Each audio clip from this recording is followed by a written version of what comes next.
estar bien a veces. Hoy también tú estás presente. Sí, Señor, muy buenos días para todos.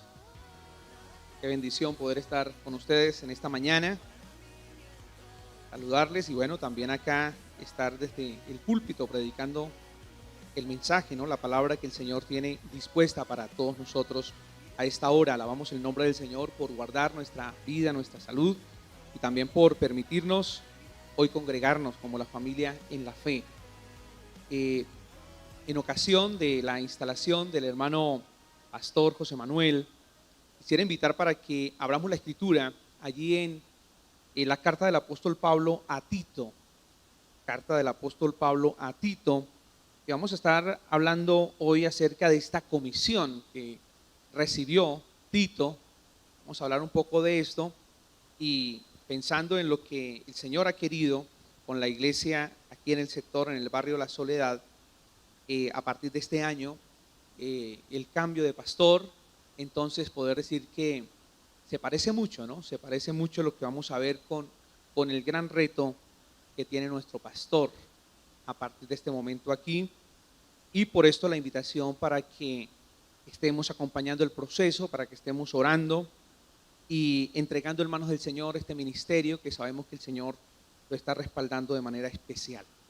Abrimos ahí entonces todos la palabra en Tito, el capítulo 1, a partir del verso 1. Vamos a estar leyendo hasta el verso 5. Tito 1, verso 1 al 5. La palabra del Señor nos habla de la siguiente manera.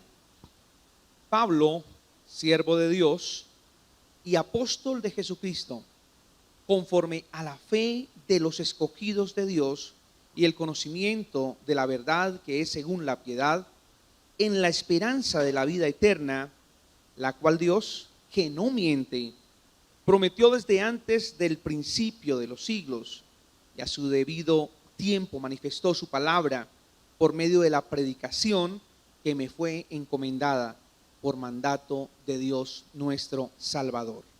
A Tito, verdadero hijo en la común fe, gracia, misericordia y paz de Dios Padre y del Señor Jesucristo nuestro Salvador.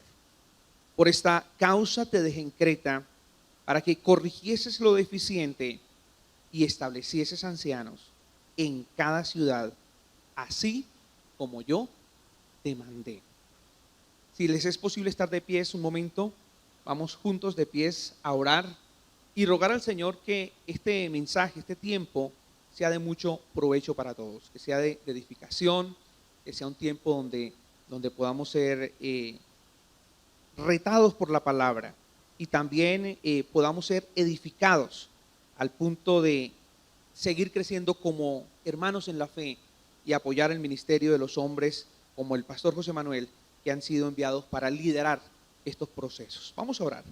Padre de gloria, quiero dar gracias por esta oportunidad hermosa, histórica, que tenemos, Señor, de encontrarnos en ese templo, Señor, que tú has dispuesto por tantos años para que tu nombre sea exaltado, sea predicado.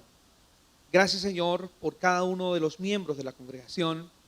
Gracias, Señor, por las personas que has unido hoy, algunos hermanos de paso aquí en la ciudad que veo que nos acompañan. Y, Señor, gracias porque el mensaje es un mensaje de edificación para todos. Ruego que en el nombre de Cristo Jesús podamos, Señor, no solamente entender la palabra, sino también comprender los buenos propósitos, Señor, que tienes con nuestras vidas y con la congregación. Gracias, Señor, porque tu palabra es eficaz, Señor, oportuna a cada vida, a cada corazón. Entrego este momento en tus manos, en Cristo Jesús. Amén y amén. Muy amables hermanos, pueden sentarse.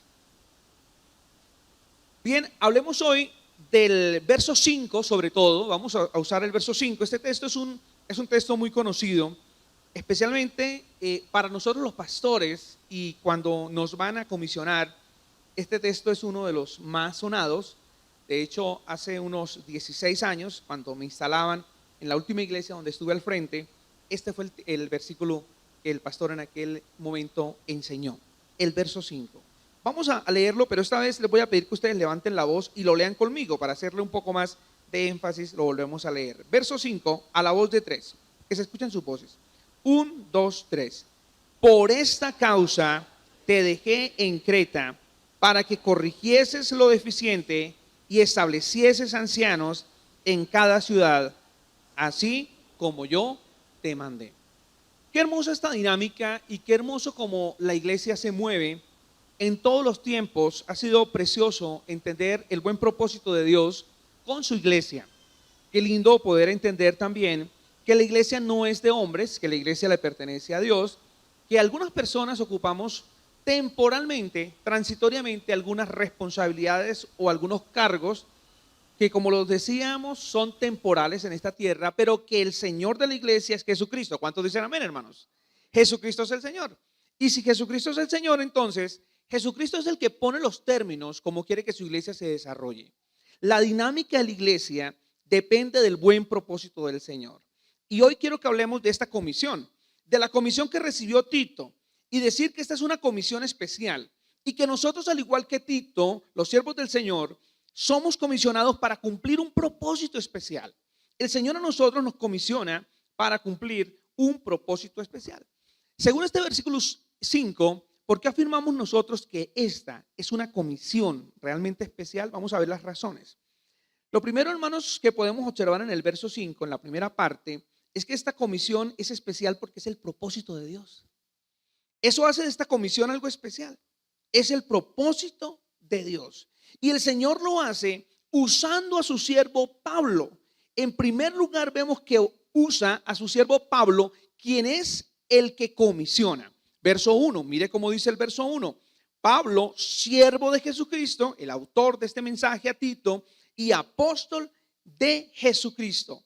Usa el Señor al siervo Pablo. En Hechos el capítulo 13, vemos nosotros que estando reunido el apóstol Pablo con Bernabé y 3 maestros más reunidos orando al Señor, ayunando estos al Señor, es Pablo el que es comisionado por el Espíritu, y el Espíritu en Hechos el capítulo 13 le dice a los que estaban reunidos ahí, a los maestros y profetas, que impongan las manos sobre Pablo y Bernabé, porque ellos son comisionados para llevar el mensaje a otros lugares, para continuar con la extensión del mensaje. Pablo no solamente fue comisionado en aquel entonces, según lo vemos en Hechos 13, sino que ahora Pablo está cumpliendo la función de comisionar. Pablo aquí está siendo usado para comisionar. Verso 5, por esta causa te dejé. Yo, Pablo, te dejé. Esto sin duda viene de parte del Señor. Pablo acá en el verso 1 se identifica primero por su nombre, diciendo que se llama efectivamente Pablo, pero también se identifica por su condición. No hay mayor condición, mejor condición para nosotros que ser llamados siervos de Dios. ¿Cuántos lo creen? No hay mejor condición que ser siervos de Dios. Pablo tenía por su capacidad académica, por su relación sociopolítica, Pablo tenía razones o motivos para llamarse de otra manera o para presentarse de otra manera, porque era un hombre muy ilustre. Pero sigue llamándose Pablo como nos debemos seguir llamando nosotros, siervos de Dios. Pablo se presenta aquí conforme a su condición de siervo, pero también identifica, versículo 1, Pablo aquí, su ministerio. Identifica su ministerio, diciendo en el verso 1, siervo de Dios y apóstol de Jesucristo. Es decir, él reconoce ese término apóstol, que es un enviado del Señor Jesucristo para cumplir una tarea específica. La comisión es especial porque es el propósito de Dios usando al apóstol Pablo, pero también escogiendo a Tito. Escoge a Tito. Verso 5 dice, por esta causa te dejé. Este te dejé es a ti. Por esta causa te dejé. Es decir, esta primera frase no solamente identifica a quien comisiona, sino que esta primera frase identifica a quien ha comisionado. ¿Quién era Tito? Veamos el versículo 4, ¿qué dice de quién era Tito? Verso 4, hermanos, miremos este texto 4, que nos habla un poquito de quién era Tito. ¿Quién era Tito según este versículo? Allí lo encontramos. Verdadero hijo en la común fe. Es decir, el apóstol Pablo tenía muchos hijos espirituales, muchas personas que habían conocido a Cristo con él, muchas personas que habían llegado a la verdad a través de su ministerio, pero identifica a Tito de una manera particular. Este no es cualquier hijo. Para el apóstol Pablo, este es un ¿qué, hermanos? Un verdadero hijo. Este es un verdadero hijo. Es decir, que el apóstol Pablo da fe de la fe de Tito. El apóstol Pablo da testimonio de la clase de fe auténtica que tenía Tito. No era cualquier hombre que estaba siendo comisionado allí. Era un hombre confiable. Era un hombre de verdadera fe. Un hombre de fe. Este es Tito. Segunda a los Corintios capítulo 8, 23. Si ustedes gustan ir un momento allí. Segunda a los Corintios 8, 23. Sigue hablando de Tito. El apóstol Pablo, cuando escribe la carta a los hermanos en Corinto, presenta a Tito. Y en cuanto a Tito dice lo siguiente: es mi compañero y colaborador para con vosotros. Así se presenta a Tito. En cuanto a Tito, es mi compañero. Es decir, que la persona que Pablo está comisionando, guiada por el Espíritu de Dios, es un hombre al cual identifica no solamente como un verdadero hijo, sino que identifica como un hombre compañero, como un hombre colaborador. ¿Qué características tan bonitas tiene este hombre y el ministerio de Tito? Gálatas capítulo 2, verso 3. Hace una pequeña mención de Tito, Gálatas 2, verso 3. Y lo que dice es: mas ni aun Tito, que estaba conmigo. Es decir, las veces que nosotros vemos a Tito en la palabra, lo vemos al lado de Pablo, acompañándolo en su ministerio, siendo leal a Pablo en el ministerio. Es decir, fue un compañero fiel del ministerio del apóstol Pablo. Y quiero que observemos lo que dice 2 Corintios 12, verso 18. 2 Corintios 12, verso 18. Hablando de Tito, dice lo siguiente el apóstol Pablo: cuando le pedí a Tito que los visitara y envié con él al otro hermano, ¿acaso Tito se aprovechó de ustedes? No, porque ambos tenemos el mismo espíritu y caminamos sobre las pisadas del otro y hacemos las cosas de la misma manera. Mire cómo presenta a Tito. Qué hombre tan leal que él tiene el gusto de comisionar. Un hombre que tiene el mismo espíritu de Pablo, que camina sobre las mismas pisadas de Pablo. Es decir, el apóstol Pablo está comisionando a una persona de la cual él puede dar fe. Un hombre leal, un hombre comprometido con la fe, un hombre comprometido con la iglesia. No se está comisionando a cualquier persona. Lo que nos deja claro aquí es que en esta comisión no se está llenando un espacio, un vacío, y se está enviando a cualquier persona. Se está enviando a una persona realmente confiable para que los acompañe en el ministerio, en lo que viene, en el reto que tienen por delante como iglesia. Cuando pensaba en estas palabras de Tito, de lo que Pablo dice de Tito, pensaba en lo que ha sido la experiencia mía como pastor al lado del pastor José Manuel. Saben que en los últimos 16 años he podido conocer un poco más de cerca al pastor José Manuel. Qué gusto poder estar aquí con el pastor José Manuel, acompañándolo en esta presentación y con la iglesia que el Señor ahorita le ha dado para que pastore. Somos cercanos, somos amigos. Hemos estado en dificultades juntos, hemos estado en victoria juntos, nos hemos conocido y yo me he dado cuenta que es un hombre de fe, un hombre que ama a la iglesia, un hombre fiel a Dios. Hemos sido compañeros por 16 años caminando en el concilio. Y qué hermoso que así como Pablo puede hablar de Tito, para mí el hermano pastor José Manuel no es desconocido tampoco. Poder decir que es un hombre de confianza en el ministerio.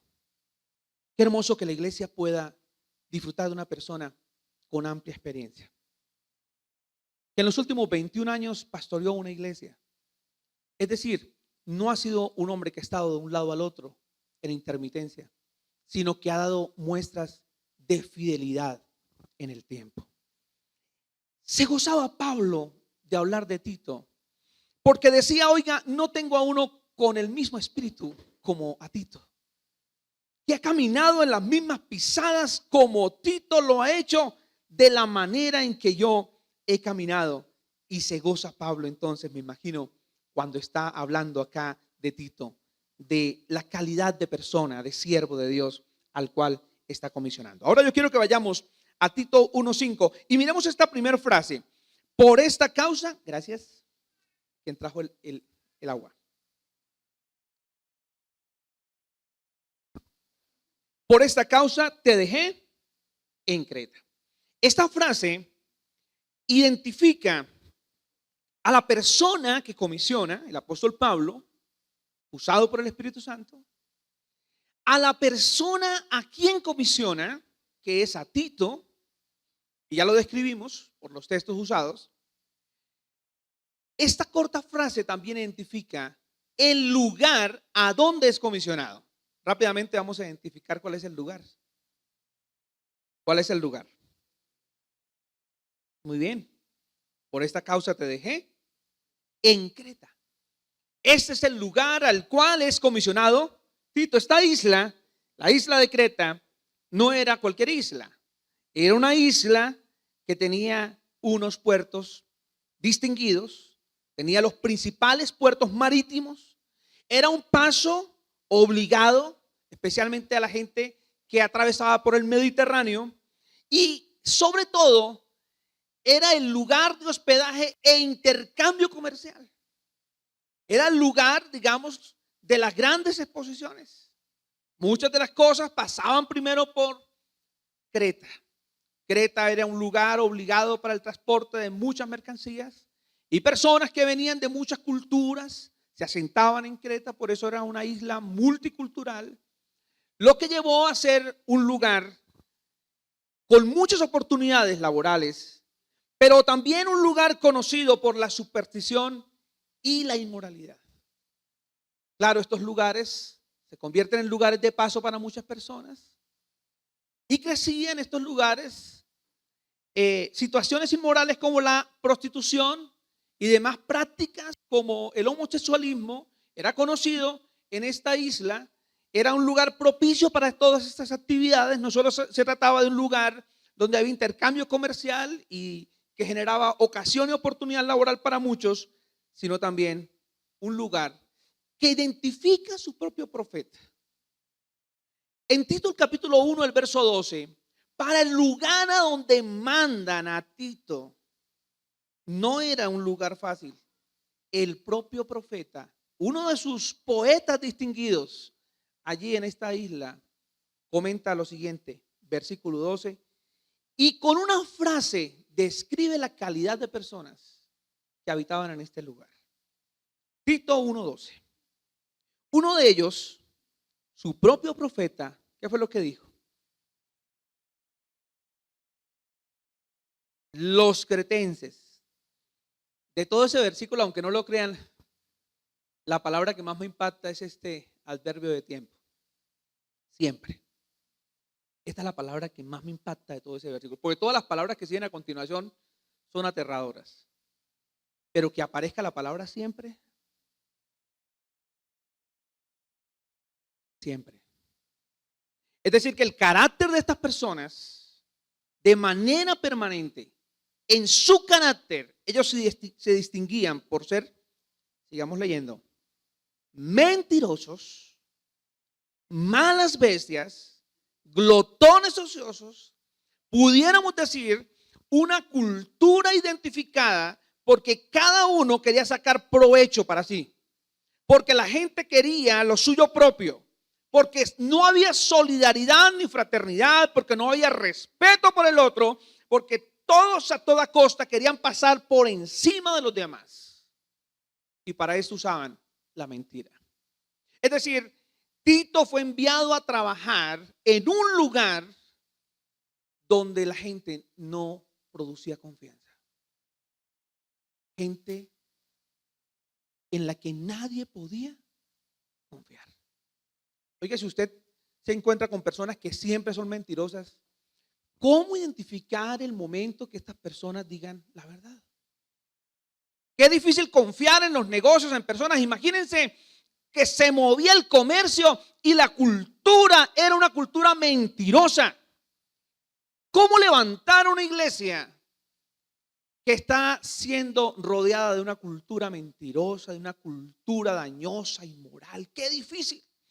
Yo creo que si a Tito le hubiesen puesto a escoger para dónde ir a pastorear, Tito nunca hubiera dicho: Señor, mándame para Creta. Señor, yo quiero que me mandes a Creta. Ay, Señor, me muero de ganas por ser el pastor de Creta. Yo no sé, los pastores que están aquí, tenemos varios pastores. Si en algún momento ustedes se han atrevido a decirle a Dios: Señor, yo quiero que me mandes para tal lugar. No sé.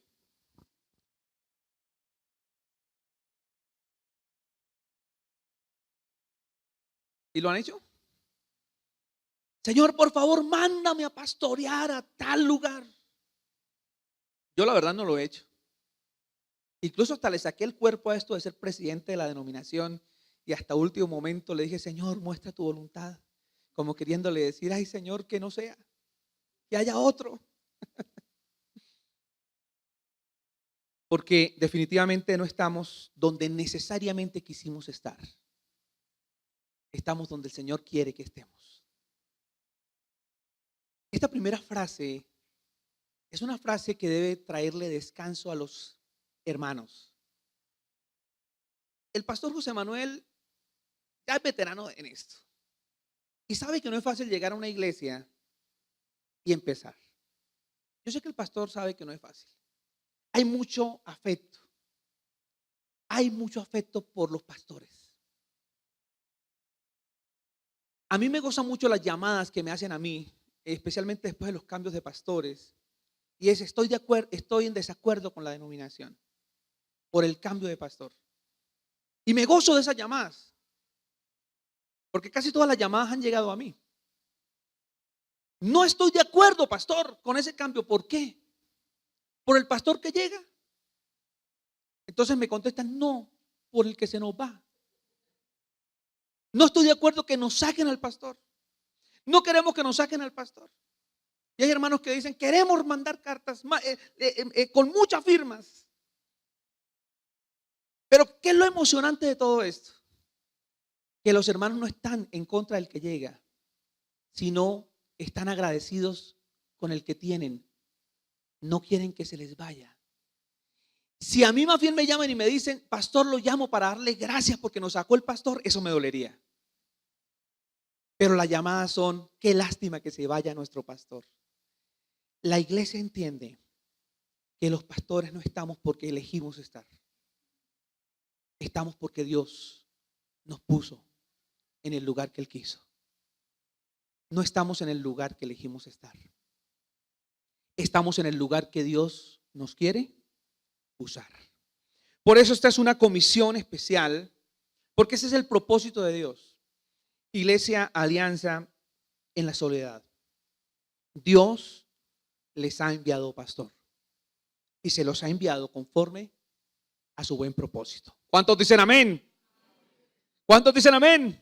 Eso, tuvo con muy pasito el primero, entonces el segundo ya creció un poquito. Muy bien, gloria a Dios por eso. Muy bien. Sigamos con la siguiente frase. Sigamos con la siguiente frase. Por esta causa te dejé en Creta, y después de la coma sigue la siguiente frase. ¿Para qué? ¿Con qué propósito? Para que corrigieses. Muy bien, para que corrigiese lo deficiente. La comisión esta es especial porque tiene propósitos correctivos o tiene propósito correctivo. Eso lo hace especial. Primero, porque es el propósito de Dios, y segundo, porque tiene propósito correctivo. ¿De qué se trata esta corrección? Dice: para que corrijas lo que, hermanos, lo deficiente. Vamos a hablar primero de lo deficiente y luego hablamos de la corrección. ¿Qué significa el término deficiente? A ver, opiniones. ¿Qué significa deficiente?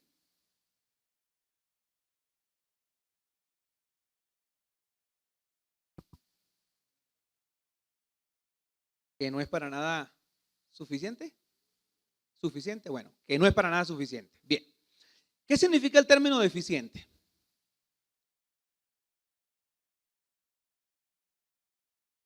Que tiene falencias. Muy bien.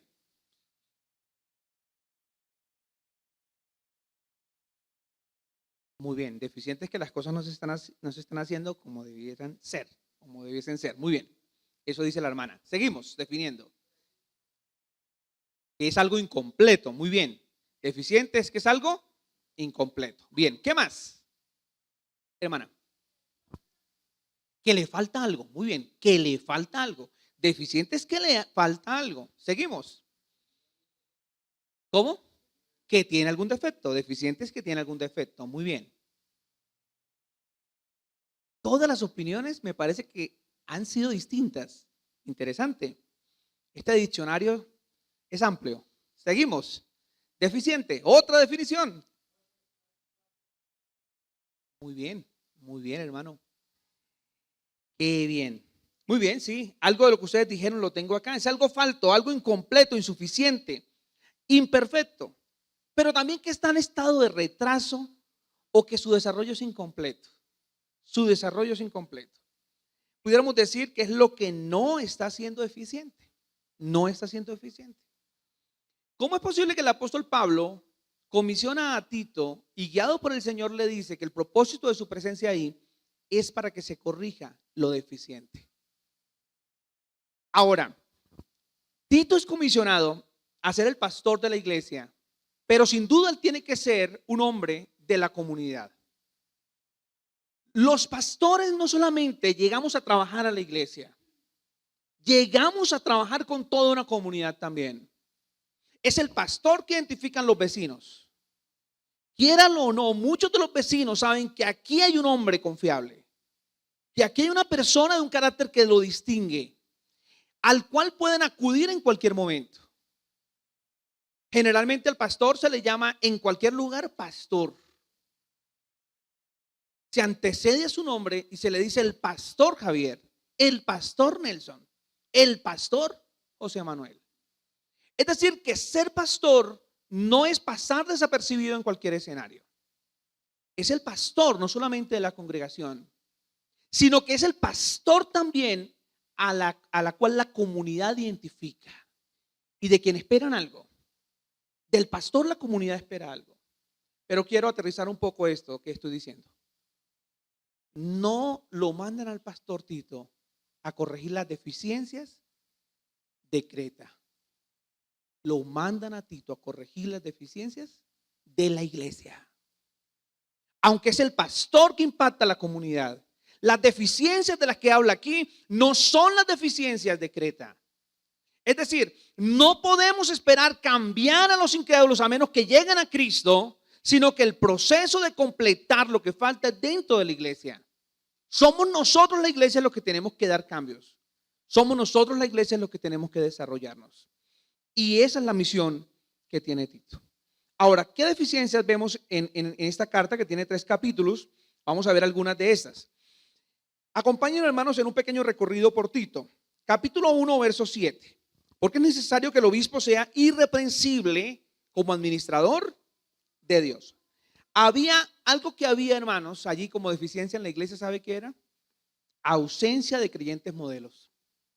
Ausencia de creyentes modelos. Porque entre otras cosas, en todos los tiempos, las iglesias han estado llenas de personas, pero en todas las iglesias, por la imperfección, hay ausencia de creyentes modelos. No significa que no los hayan, pero son muy pocos. Son muy pocos los creyentes modelos. Segundo, Tito 1:11, a los cuales es preciso tapar la boca, que trastornan casas enteras, enseñando por ganancia deshonesta lo que no que conviene. Es decir, hay creyentes con intereses oscuros. A las iglesias llegan personas que tienen intereses no sanos, que lo que hacen es por ganancia deshonesta, que buscan otra cosa distinta a honrar a Dios y edificar la iglesia. a las congregaciones llegan personas con intereses oscuros también. Hay deficiencias. También hay una deficiencia expresada en el verso 13. Observemos qué es lo que pasa allí. Este testimonio es verdadero, por tanto, repréndelo duramente. ¿Para qué? Para que sean sanos en la fe. Es decir, que había falta de pureza en muchos creyentes, en la fe de muchos creyentes. Había falta de pureza en la fe de muchos creyentes. Es decir, necesitaban sanidad en su fe. El capítulo 1, verso 16, observe cómo dice: profesan conocer a Dios, pero con los hechos lo niegan, siendo abominables y rebeldes, reprobados en cuanto a toda buena obra. Había una deficiencia manifiesta y es problema de testimonio de muchos cristianos. Profesaban conocer a Dios, pero con los hechos lo niegan. En Creta había ese problema, que algunos hermanos tenían problemas de testimonio. Es decir, hablaban una cosa, decían conocer a Dios, pero su forma de vida, la forma de vida la gente lo confundía. Oiga, esta gente dice que es cristiana, pero mire cómo viven. Esta gente dice que son piadosas, pero miren cómo actúan. Y Tito tenía un reto grande, porque tenía que trabajar estas deficiencias en la iglesia. Vamos a mirar otro texto, y es el capítulo 2, verso 9. Hay muchos detalles más que pudiese usted observar con calma en su casa, pero estamos haciendo este recorrido rápido. Exhorta, verso 9, Tito 2:9, a los siervos a que se sujeten a sus amos, que agraden en todo, que no sean respondones, no defraudando, sino mostrándose fieles en todo, para que en todo adornen la doctrina de Dios, nuestro Salvador. Había problemas en la parte laboral. Los cristianos no habían entendido todavía que honraban a Dios en el templo, pero que también lo honraban en su trabajo. Por eso muchos cristianos se portaban como querían en sus trabajos. Había mucho trabajo para Tito. Tenía que corregir muchas cosas. Claro que eso pasa únicamente en Creta, ¿cierto? Capítulo 3, verso 1. Recuérdales que se sujeten a los gobernantes y autoridades, que obedezcan, que estén dispuestos a toda buena obra. Rebeldía a las autoridades civiles había rebeldía ante las autoridades civiles. Eso había que corregirlo. Entre otras cosas, versículo 2, dice que a nadie difamen, que no sean pendencieros, ¿están conmigo, hermanos? Sino amables, mostrando toda mansedumbre para con todos los hombres. Es decir, que entre ellos había pleitos y contiendas, pero no solamente posiblemente entre los cristianos, sino con la gente de afuera. Hermanos peleados con su prójimo, peleados con los vecinos, hermanos peleados con su familia, que vivían de pleito en pleito y de contienda en contienda, y luego quiero levantar mis manos, y emproblemados con todo el mundo y queriendo exaltar a Dios. Y esa es una deficiencia que tenía la iglesia y tenía que corregirse. Qué reto tan grande, ¿no? Oiga, qué Tito, oiga, qué misión le tocó a este hombre. Sigamos con el verso 8. Palabra fiel es esta, y en estas cosas quiero que insistas con firmeza, para que los que creen en Dios procuren ocuparse en buenas obras. Esas cosas son buenas y útiles a los hombres. Había una escasa acción de impacto social de la iglesia. La iglesia no estaba impactando en su obrar. Es decir, la dinámica de la iglesia no salía de las cuatro paredes. No había algún impacto en la comunidad. Pero el verso 9 nos habla de otra situación grave que se estaba presentando, y es lo siguiente: pero evita las cuestiones necias y genealogías y contenciones y discusiones acerca de la ley, porque son vanas y sin provecho. Y el verso 10, al hombre que cause división después de una y otra amonestación, deséchalo, sabiendo que el tal se ha pervertido y peca y está condenado por su propio juicio. Es decir, que había situaciones peligrosas de ¿qué? División dentro de la iglesia. Este es un tema que tenía que corregir el hermano Tito también. Otra deficiencia. Y sumado a esto, en el verso 10, que ya lo leí, y el 11, Había falta de aplicación, de disciplina espiritual. Por eso el llamado es que al hombre que cause esa división hay que aplicarle disciplina. Hay que aplicarle disciplina. Y preciso, las deficiencias entonces tienen que ver con el llamado a la disciplina. Seguramente habrá que tomar correctivos. El lugar donde llegó Tito realmente era un lugar de un reto muy grande. Y el llamado, volvamos al verso 5, que es el texto que nos está hoy ocupando. Esa frase que dice el propósito para que corrigiesen lo deficiente. Lo que él tenía que hacer con las deficiencias, lo que él tenía que hacer con los faltantes, no era visibilizarlas. Miren, llegué a una iglesia que tiene esto y esto. No era eso solamente. Lo que él tenía que hacer era corregir. Y corregir significa poner en orden, enderezar, a fin de que se haga lo correcto, ayudar a enderezar. Y quiero, hermanos, que vayamos unas hojitas atrás a 2 Timoteo, el capítulo 3, 2 Timoteo 3, 16. Acompáñenme un momento, por favor.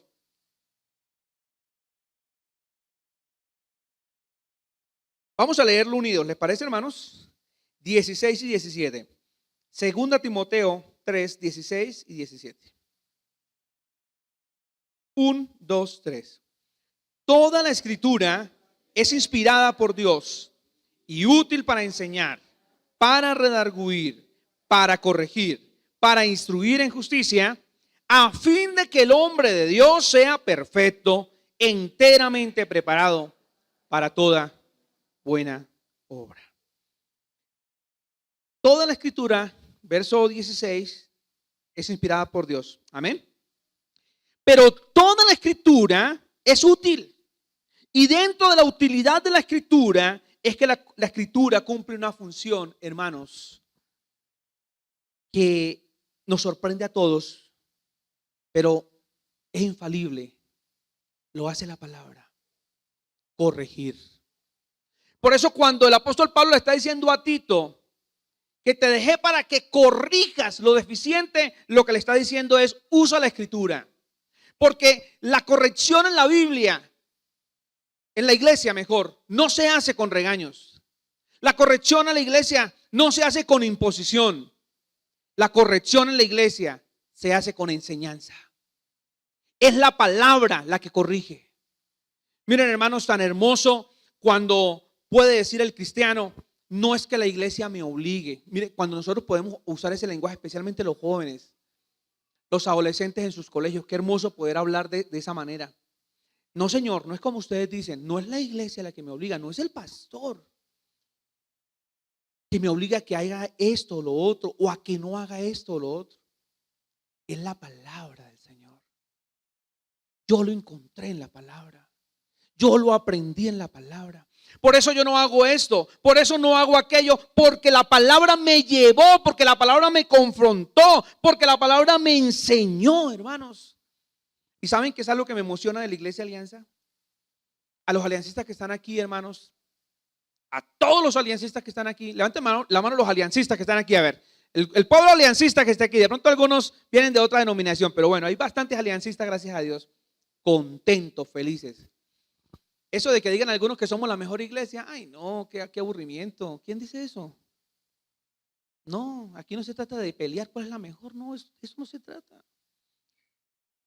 No defendamos lo que no tenemos por qué defender. La iglesia sigue conformada por un grupo de personas imperfectas, que somos todos nosotros. Pero sí, cuando le doy gracias a Dios por la salvación, le digo, entre otras cosas: gracias, Señor, por hacerme salvo en la Iglesia Alianza. Porque hay muchos salvos en otras denominaciones, pero qué rico que me hiciste salvo en la Iglesia Alianza. Porque en la Iglesia Alianza hay algo que cuidamos y que quiero invitar a todos ustedes para que nos ayuden a cuidar, y es la predicación de las Sagradas Escrituras. Tenemos que ser celosos en que se predique la palabra. Algunos dicen que somos conocidos como el pueblo de la palabra de Dios, y qué hermoso que nos conozcan también porque predicamos la palabra. Porque la iglesia no se administra a capricho de nosotros, los seres humanos, sino que la palabra de Dios es la guía para el levantamiento y el desarrollo de la iglesia. Esto es emocionante, hermanos. Qué hermoso asistir y participar de la Iglesia Alianza, porque la Iglesia Alianza es celosa en el cuidado de la predicación de la palabra de Dios. Vayamos a Tito 1:5 y terminamos de leer el texto con la frase que tenemos pendiente. Por esta causa te dejé en Creta, de eso hablamos, diciendo que esta comisión es especial porque es el propósito divino, para que corrigiese lo deficiente. Decíamos que es especial porque tiene propósito correctivo. Y luego, hablando de la comisión a Tito, dice, y establecieses ancianos en cada ciudad. Es decir, que la comisión es especial porque tiene propósito constructivo. Constructivo. En Efesios el capítulo 4, el verso 15, si alguno quiere leerlo, Efesios 4, verso 15 y 16, dice la palabra del Señor así. Sino que siguiendo la verdad en amor, crezcamos en todo, en aquel que es la cabeza, esto es Cristo, de quien todo el cuerpo bien concertado y unido entre sí, por todas las coyunturas que se ayudan mutuamente, según la actividad propia de cada miembro, recibe su crecimiento para ir edificándose en amor. Hermanos, el Señor ha querido que bajo la guía del Señor Jesucristo, la iglesia continúe su crecimiento. Que sigamos creciendo en la verdad, que la iglesia continúe en desarrollo. La iglesia es del Señor, pero el propósito es que mientras estemos aquí en la tierra, continuemos creciendo. Y para esto el apóstol Pablo le dice a Tito que el propósito es que establezca ancianos en cada ciudad. Es una urgencia para la iglesia, es una urgencia para la comunidad que nos rodea, poder tener personas modelos. Si por algo debemos orar, hermanos, en la iglesia, es por esto, que se levanten ancianos. Qué reto para Tito, en una ciudad tan perversa, inmoral, poder identificar creyentes, quizás recién llegados a la iglesia, con los cuales trabajar, que tuvieran requisitos que fueran reconocibles entre los cristianos, identificados entre los cristianos por ser personas íntegras. Versículo 6 de Tito 1, por favor acompáñenme, verso 6. El que fuera irreprensible, ese es el anciano, marido de una sola mujer, que tenga hijos creyentes, que no estén acusados de disolución ni de rebeldía. Es decir, personas que sean modelos en cuanto al hogar. Qué tarea tan dura para Tito. Establecer ancianos era identificar personas modelos en relación a su hogar. El buen hogar es el fundamento para servir bien al Señor. Por eso no podemos esperar servir bien al Señor si tenemos dificultades en el hogar. Se necesitan varones identificados porque tienen un buen hogar. Pero el verso 7 también lo identifica allí, porque es necesario que el obispo sea irreprensible como administrador de Dios, no soberbio, no iracundo, no dado al vino, no pendenciero, no codicioso de ganancias deshonestas. Es decir, que sea modelo en cuanto a su carácter personal. Se necesitan no solamente personas modelos en que tienen un buen hogar, sino personas modelos que tienen un buen carácter personal. Y mencionan palabras como que, ojo, no sea una persona iracunda, que no sea una persona soberbia, que no sea una persona pendenciera. Cosas, hermanos, que vemos hoy en la sociedad que son tan comunes. Hombres de esa forma, dentro de la misma iglesia, porque lamentablemente el mundo ha afectado, ha permeado mucho la misma iglesia. En lugar de que la iglesia impacte el mundo, ha sido el mundo el que ha arrasado lástima con la iglesia, con muchos de los miembros. Pero sin embargo el Señor sigue levantando hombres así, hombres con un buen hogar, hombres con un buen carácter, porque el buen carácter del cristiano es indispensable para servir en la iglesia. Y no sé si algún hermano quiere leer